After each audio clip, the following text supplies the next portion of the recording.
So this live stream, the stream of life, will be dedicated to the power of myth to be a map to navigate the complexities of our modern life, to find meaning in our challenges, to find inspiration, to unlock new vision.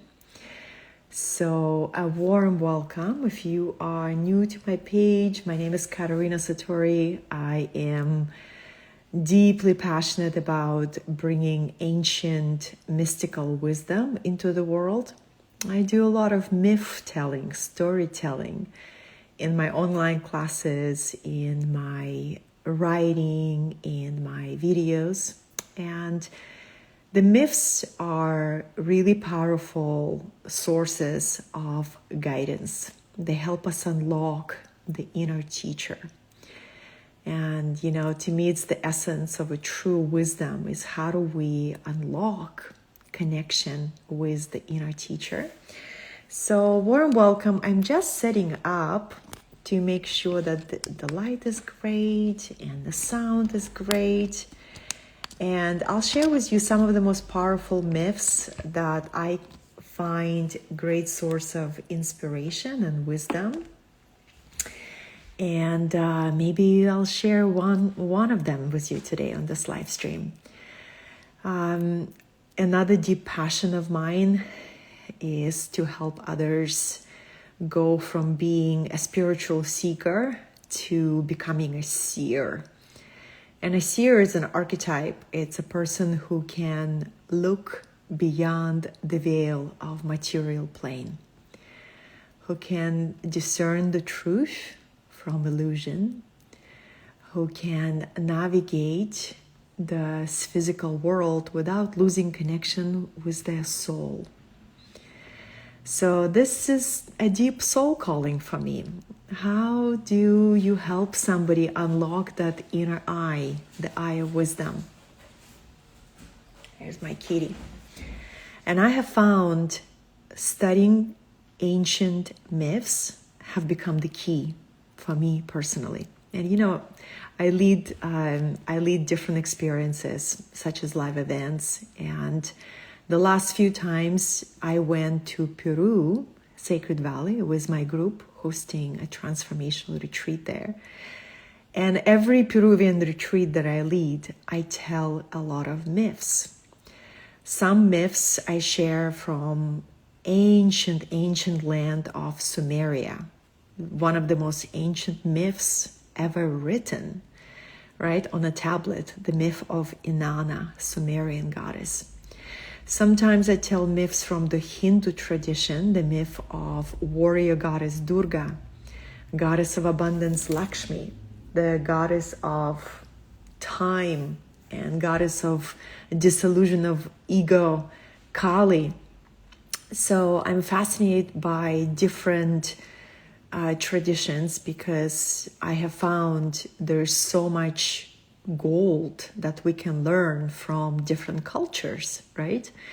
And every culture has a pulse of wisdom.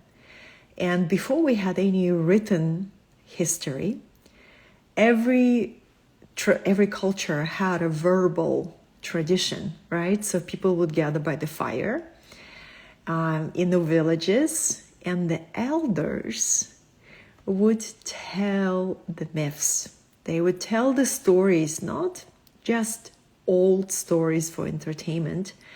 They would tell the stories as maps to navigate life. They would tell these stories that could not be forgotten. And when you look at cultures that have truly preserved their values, their relationship with the land, the honoring of their elders, raising of their children. It's the cultures who have remained connected to their very powerful myths. So the storytelling is alive, right? So,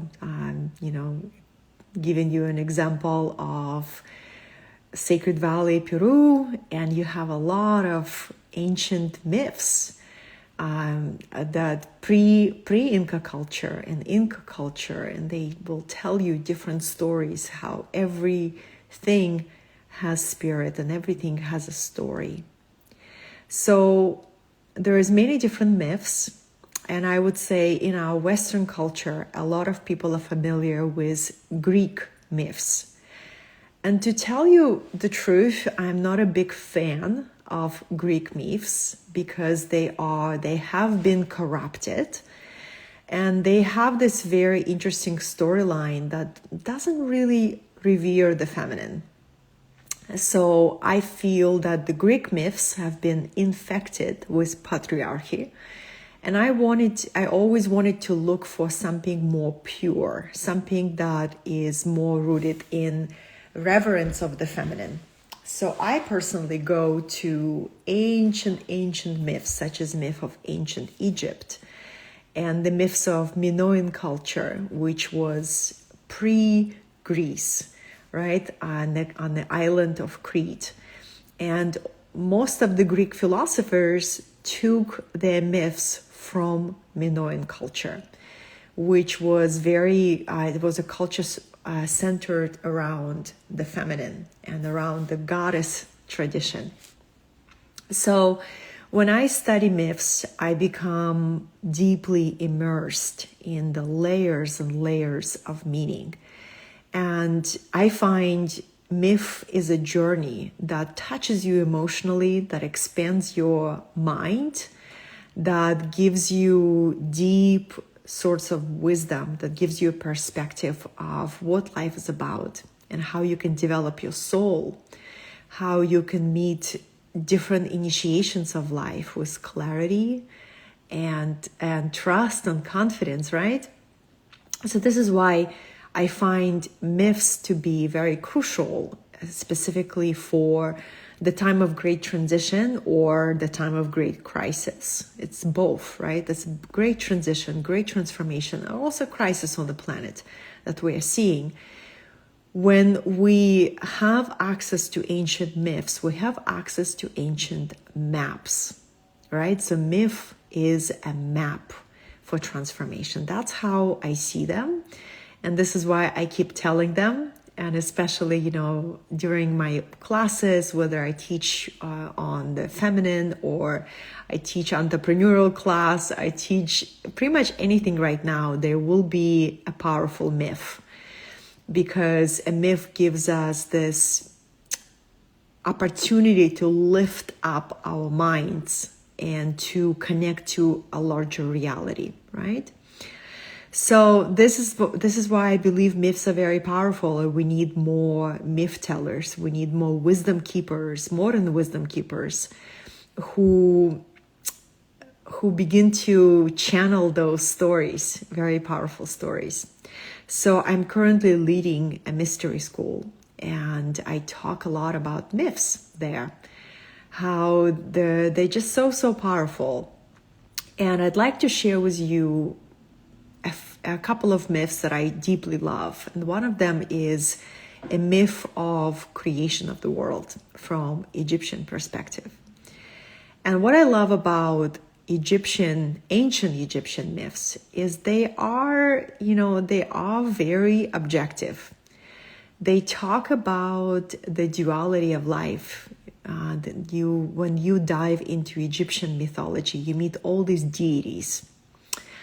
One of my most beloved deities, of course, is the goddess Auset, the mother of the world, and her beloved husband Osiris, which stands for regeneration and the power to rebirth yourself, right? But you also have a god Anubis, which is the god of opener of the way and the god who can help you heal your heart. And all these gods and goddesses in Egyptian pantheon, they truly represent the principles of nature. So because they take this personal form, they have a myth, they have a story, they have a set of character you can build a personal relationship with a very abstract principle of nature. And I find it incredibly empowering that you start building a connection with ancient family. All right. So, you start feeling guidance from them. You start seeing that nature is alive and conscious, but also deeply interested in you once you become interested in her, right? So ancient Egyptian myths are incredibly rich and colorful, and they provide the map of transformation of consciousness. Ancient Egyptians were masters at downloading and refining technology, spiritual technology for awakening of consciousness. And they were not perfect, right? I'm talking about the golden times of ancient Egypt, before they got corrupted, before they lost connection to the nature, right? Before they got lost, before that civilization went downhill. There was this golden age where they were cultivating very rich spiritual life, and they had different temples. They actually had network of temples, and each temple was dedicated to particular cosmic principles. So for example, there was a temple dedicated to the principle of alchemy, or the principle of wisdom, principle of illumination. There was a temple dedicated to the principle of regeneration, right? So there was a network of temples. And if you felt drawn to one particular deity or one particular temple, you would become an apprentice of that lineage. And you would focus on activating and refining particular quality of your soul. It was all about growing and developing your soul. And so ancient Egyptian lineage, they were fascinated by the soul. Like that was the number one fascination. The Greeks were fascinated by the intellect, by the mind, which was great, right? But the mind is still the part of the Maya.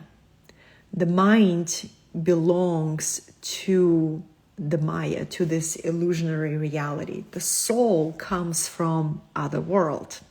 The soul comes from spiritual plane.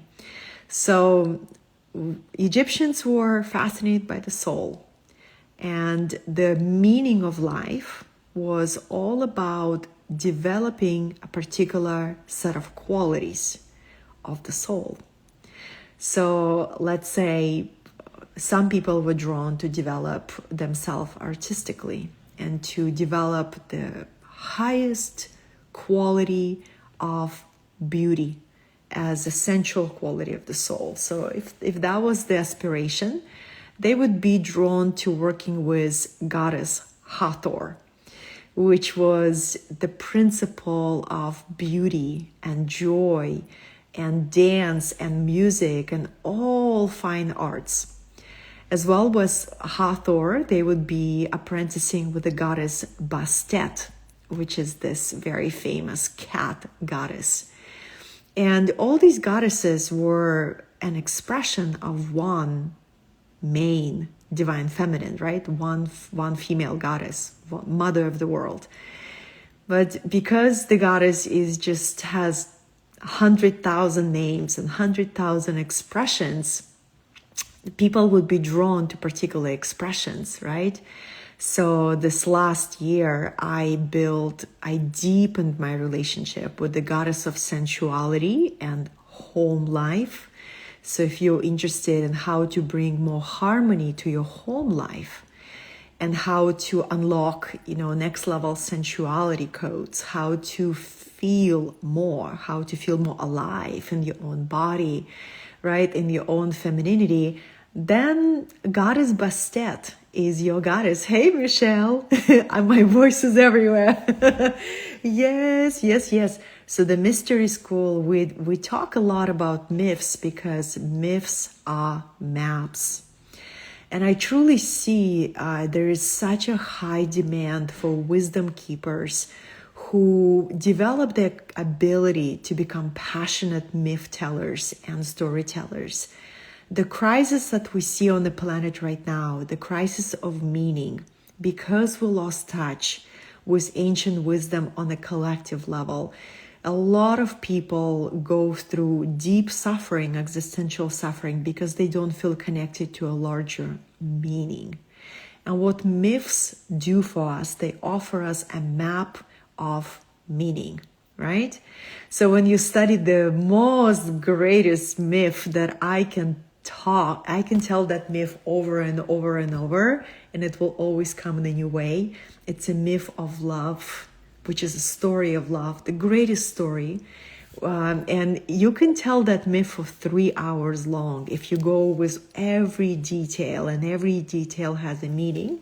It's a myth between two lovers, Isis and Osiris, who were also, it's such a multi-layered myth. You can learn that myth from the story of this is what it means to love another human being through the glorious chapters of life and through the most difficult, through death and loss and betrayal, and how love conquers all. You can also study that myth as this is the myth of leadership. This is the myth of a king and a queen guiding their civilization and developing their queendom. And, what modern leaders can learn from that ancient myth. This is also a myth of mysticism and the myth of two mystics, right? Two spirits taking human form, and how they demonstrate what is possible when you train yourself in alchemy, in magic, in your ability to transform your consciousness, and your ability to speak different language of the birds, language of the plants, right? This is a story of shamanism. So it's a very rich, when you read a myth of Isis and Osiris, there is many directions, like this magical tree that begins to unlock and open and talk to you. And what myths do, when you listen to the myth, of course, it's a beautiful storytelling that instantly enchants your mind, but it also activates ancient remembrance. It gives you a map to navigate your own challenges. Next time when you're facing a challenge, right, you'll be like, what would Isis do in this moment? This is how I make a myth come alive inside of my own life, right? When I go through a leadership initiation, I ask myself, what would Goddess Isis do in this situation? How she would transform this moment of tension, right? How would she transform this? What kind of words of power, what kind of alchemy she would use? What would she do? And then and then another level, you start almost like first you learn the myth and you keep learning it, keep activating it. Second, you ask, what would that myth person do in the situation? And the third level, you begin to channel the qualities of the deity that you work with, whether it's Isis or Durga. You begin to channel their qualities into your own life. Really powerful. And then another level, you become a vessel, right? You become a translator of that timeless wisdom for those that you are meant to impact and inspire. Michelle says, Michelle, I need my glasses to read your comment. 1 second. Michelle says, this week has been initiation, and these tools of alchemy has been so helpful to not fall into a downward spiral. I'm so glad you share that. That's exactly how I find them. It's like leaning into these tools and knowing that what would Isis do? What would Hathor do? What would Sekhmet do? What would Osiris do? And then these powerful ancient mentors become your own council of wisdom, right? They're always with you. You can work with the most incredible human coach, but your human coach or your human mentor will not be available to you on demand 24/7, right? These incredible energetic guides, they're available to you 24/7. All you do is to connect with them with intention and, of course, with humility. They're powerful cosmic beings, and they begin to co-create with you. They begin to build new earth together with you. And the more you are attuned to them, the more they attune to you. That's what I find with these cosmic entities, cosmic beings. When you begin to pay attention to them, they begin to pay attention to you. Otherwise, they have plenty of things to take care of in the world. They have their own universes, right? So when we approach them, think of in ancient times, people would come to their temples and they would bring offerings. They would bring different flowers, of course. They would bring incense. They would bring probably baskets and baskets of fruit and sweet cakes. Why the practice of offering was so important? It was a form of respect, right? It's almost like you approach this cosmic mentor, this ancient deity, and you make yourself presentable. You make an offering. In our modern interpretation of that, it would be us sitting down by a devotional altar, lighting an incense, right? So in my house, incense is burning all day long. And I'm not exaggerating, right? So I come home and the first thing I start my day is I burn an incense. Not only it smells so beautifully in the home, it's a symbol of respect to the spirit world. It's a symbol of cultivating a flame of devotion. And I usually have an incense by my big giant Ganesha statue or by my Isis statue or Bastet statue. And I can recommend the best incense is the one that does not have charcoal. Not every incense is healthy for you, right? So choose the one that's charcoal free, and this way it's actually good for you, right? So then another practice is flowers, right? When you keep fresh flowers in your house, instantly you increase your mood. It has been scientifically proven. They did this amazing research on brain studies, how by looking at fresh flowers, you instantly improve your mood. And I love that. So then I like working with roses because roses, every rose petal can be turned into an offering later on. So myths are maps. So right now, when you feel drawn to this mythic life, it's because you are ready to engage with your reality in a very multidimensional way. You are ready to become a seer, right? So this is the journey of any mystic.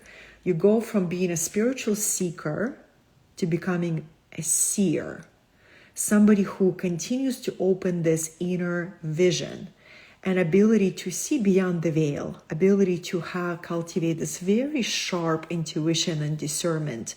So you begin to receive information from the cosmos. Your dreams become more and more vivid. You become more and more psychic. You become more and more intuitive. And these, some people will call it superpowers, but what you're doing, you're actually opening up your natural spiritual organs that need to be developed with intention and practice. And that's what myths do. Myths help you access those deeper abilities so you can lead better, you can lead with more wisdom, you can parent with more tenderness and grace, right? And you can enrich all of your relationships with the power of myth. So, for example, when I learn about Horus is a great example of a spiritual warrior, right? Horus is this hawk being. And, we need to have a very strong archetype of a spiritual warrior within us, because a warrior is not somebody who fights, right? That's a wrong understanding of a warrior archetype. A warrior archetype is an archetype that is deeply dedicated to a higher cause, to service of something higher, right? So a warrior archetype, especially spiritual warrior, it's a being who is in pursuit of a higher mission, a higher spiritual assignment. So Horus was a son of Isis and Osiris, and golden age of ancient Egypt, there was many temples of this whole lineage called the followers of Horus. So when you go to Egypt and you look at these giant temple walls, you see gigantic beings, right? Like 3 times normal human size. And a lot of them have the head of the hawk, Horus. And the hawk is a symbol of higher vision, right? So Horus teaches us constantly lift up your mind to a higher vision. Be able, like, fly above the drama and the noise. And I'm gonna say, fly above the bullshit. Don't let the bullshit of the 3D reality to suck you in. Develop your ability to lift up your mind and never lose sight of a higher perspective. That's Horus teachings, right? And when you get to know the myth of Horus, wow, his life was not easy. He had some major abandonment wounds, right? He was born to a widow. His father was killed before he was even born. Talk about abandonment wounds. Talk about stepping into incarnation with a lot of trauma. And Horus, when you study myth of Horus, you really learn what is possible when you develop that discipline and win back what was taken from you, right? So he's in this fight with his uncle Set, and again this Egyptian deity Set is deeply misunderstood. People just think he's a bad guy, right? Like the one who killed Osiris and deceived everyone. That's just a very basic understanding of myth. If you go deeper, you begin to learn that Set represents the ego, right? The selfishness.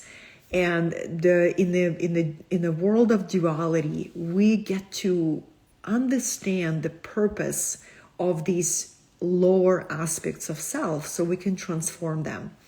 So we have this spiritual warrior Horus, and we have his uncle Set that represents ego and selfishness and greed, and what happens with your heart when you let it be covered with hate, right? So this is a very powerful myth that gives us a warning. Don't let your heart be burdened by anything unforgiven, because you can become like Set, right? Where you get so bitter, you get so lost in those heavy negative emotions that your heart becomes like a stone. So there is a warning. Every good myth will have a warning, right? And this is why I'm utterly in love and enchanted with ancient Egyptian myths. It's such a rich journey that you can continue study, and you just say, I thought I understood that myth, but there is more depth to it, right? So, and ultimately, myths are maps to our unconscious. We have this incredible library of wisdom in collective unconscious. And the way we access that is through ritual, through myth, through meditation, through spiritual practice. All the secrets, right? Any spiritual tradition, true spiritual tradition, will say all the answers are within you. We have heard, so many of us have heard that. But what are the keys to unlock those answers? Well, for me, as a passionate ancient wisdom student and teacher, I have found those keys to be myths.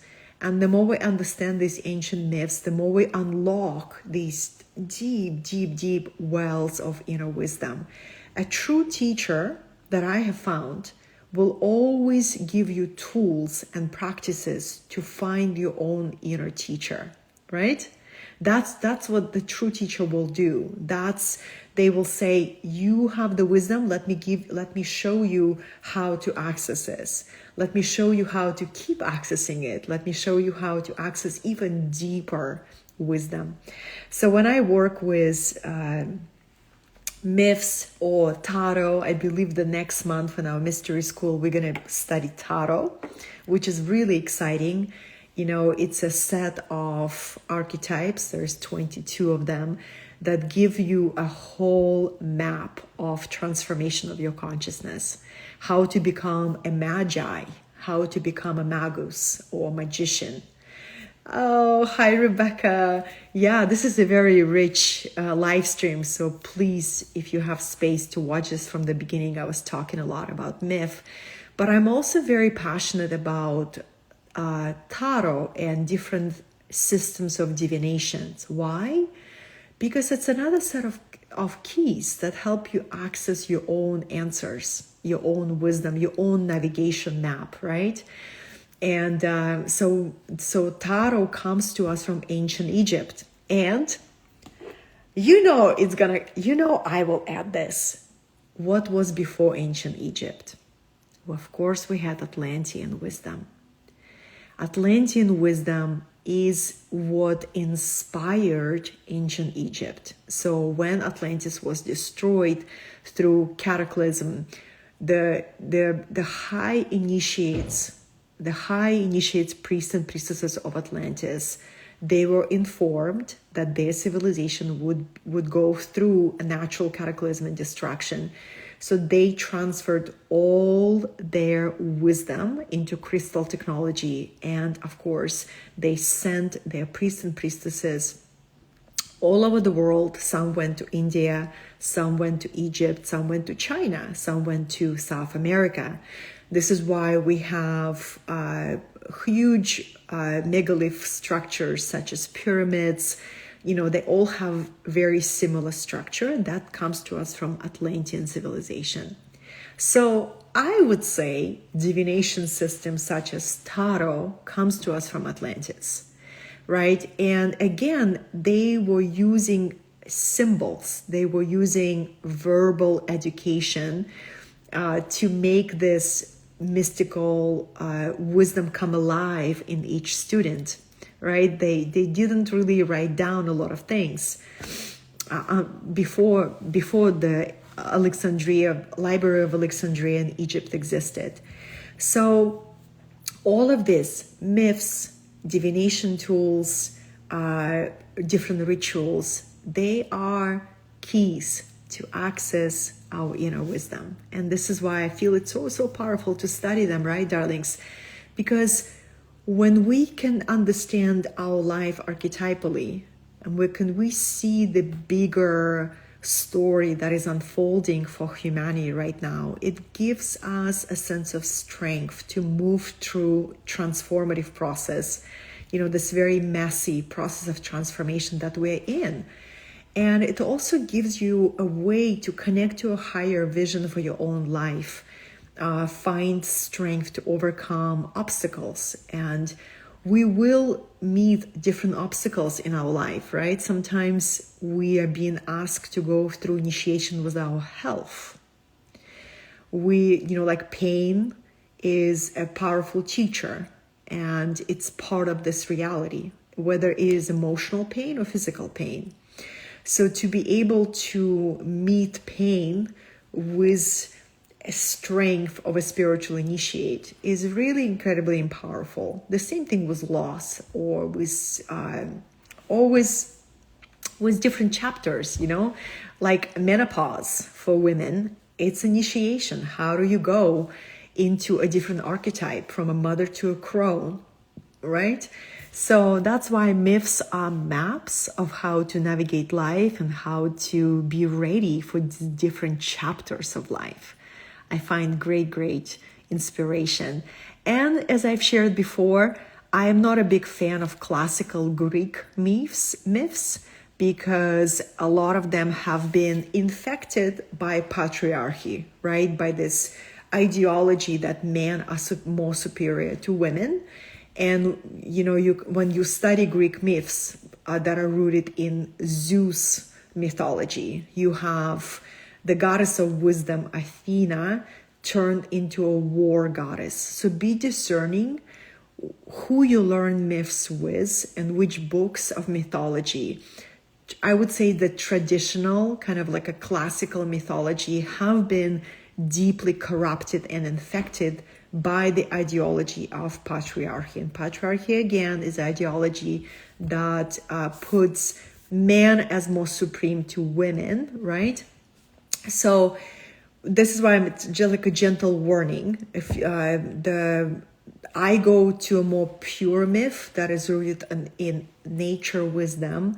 I love Native American myths, where you learn about Great Spirit. You learn about Spider-Woman, who sits at the center of the universe and weaves and dreams the universe into existence, right? When you tap into Native Indian mythology, you learn about different elements. It's really beautiful stories of how to live well, how to live in harmony with each other. And also, really good grounded myth will give you a warning, will help you become aware of your lower nature, will basically help you prevent getting lost, right? In the ego, in the Maya, in lower aspects of ego, such as greed or inertia or lust or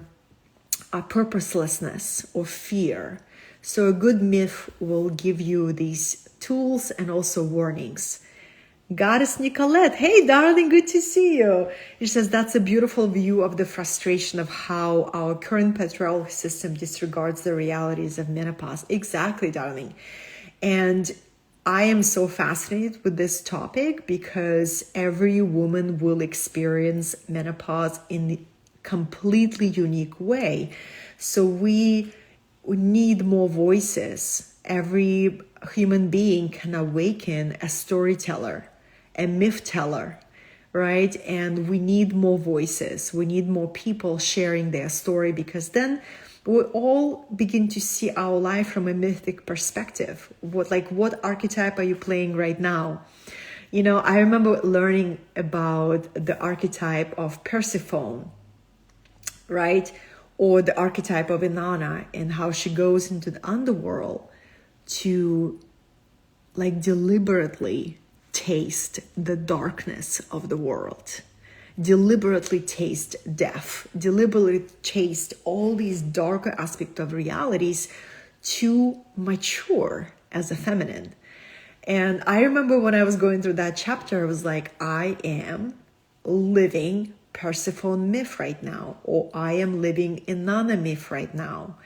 And last year I was like, I am living Isis myth right now, right? So it's so incredible to find your orientation. Which myth are you currently living right now? And that gives you a whole understanding and compassion and acceptance of your chapter, and enjoyment of the chapter as well, right? So that's why I'm so passionate about myths, and I keep telling them. So last year when I was in Peru in September, you know which myth I was telling? I was telling the myth of Durga. It was so passionate. Durga just literally channeled through an hour myth. And then I took my group through a visualization exercise where they could actually meet Durga. And a couple of people were in tears because they had a real encounter with the goddess Durga, right? So it's so powerful when you're able to receive a myth that is told with passion. And, when the myth has been channeled, it touches you, it heals you, it uplifts you. So I love telling the myth of Durga, of Kali, of Lakshmi, of Saraswati, of Parvati, all this Indian pantheon, Indian. But now I'm on the Egyptian myth, and currently in love with Bastet, the goddess of sensuality, of course, with Sekhmet, the goddess of creation and distraction.